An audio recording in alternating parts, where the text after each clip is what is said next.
Hello everyone, আসসালামু আলাইকুম। শুভ সকাল সবাইকে। আজকে আমি সকাল সকাল তৈরি করে ফেলবো এক প্রকার ঝটপট নাস্তা, চিতই। ময়দার আটার চিতই, এগুলো খুবই নরম হয় খেতে। রেসিপিটি দেখতে হলে একটু আমার সঙ্গেই থাকুন। আমি এখানে কয়েক চামচ ময়দার আটা নিয়ে নিব। এখানে ময়দার আটা নিতে হবে। এরপর সামান্য পরিমাণে লবণ দিয়ে দিব। এরপরে তো পরিমাণ মতো চিনিও এখানে দিয়ে দিব। তারপরে তো আমি পানি দিয়ে দিব। পানি দিয়ে এটাকে ভালো মতো মিক্সড করে নিতে হবে। এটা ভারীও হবে না, পাতলাও হবে না।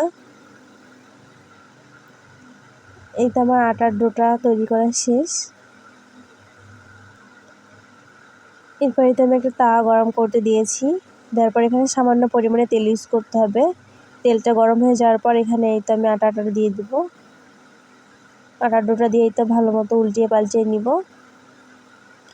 এই তো আমার তৈরি হয়ে গেল নরম নরম চিতই, ময়দার আটার চিতই।